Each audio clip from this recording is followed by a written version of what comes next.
Now, what happens if we believe we have a patient with significant cerebral edema? We have a blown pupil, we have decorticate posturing, we have a patient who's unresponsive. Well, then we need to call for our appropriate supports, local supports, hospital supports, so that if we do need to take an airway, we're able to do that. But we also call for the appropriate therapy. Now, what is the appropriate first-line therapy? There are two competing therapies out there right now. One is Manitol, and one is 3% hypertonic saline. While 3% hypertonic saline has some reasonable data that's been reported with it in traumatic brain injury, there are hardly any data reported in the use with its use in diabetic ketoacidosis.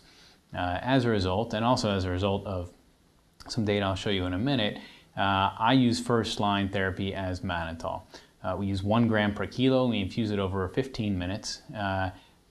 Please remember that Manitol sitting on a shelf for a long period of time can form some crystals, and so when one draws it from the vial, one needs to use a needle with a filter.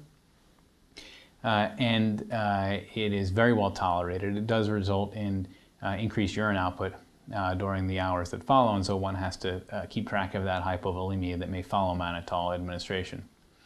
Second-line therapy, if Manitol does not work, is 3% saline. There is some debate on what the actual recommended dose of 3% saline is. An equimolar dose to the Manitol dose that we've used over the years is 5 ml per kilo. Again, we infuse it over 15 minutes. However, in this particular case, if a patient's mental status improves, I would halt the infusion immediately. One does not want to run the risk of central pontine myelinolysis by acutely raising the serum sodium any further than needed to restore a reasonable mental status. If the patient does not respond and they lose their airway reflexes, intubation may be warranted, and one wants to use an agent that takes into account the increased intracranial pressure, for example, thiopentol with or without the use of lidocaine. After intubation, I would hyperventilate down to the end tidal CO2 that the patient had prior to losing their mental status.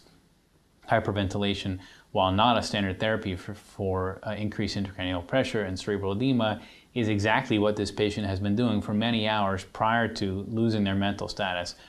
And so while one doesn't want to go beyond what they were doing, one wants to go back to what they were doing and then slowly raise it over time as they would do if they were conscious. Finally, a head CT is really not necessarily part of the algorithm. The decision to treat ought to be made based on clinical symptoms. The head CT can show significant cerebral edema on virtually any patient with DKA. And so the presence or absence on CT is not going to guide therapy. If a patient has edema but is alert and awake, you're not going to treat.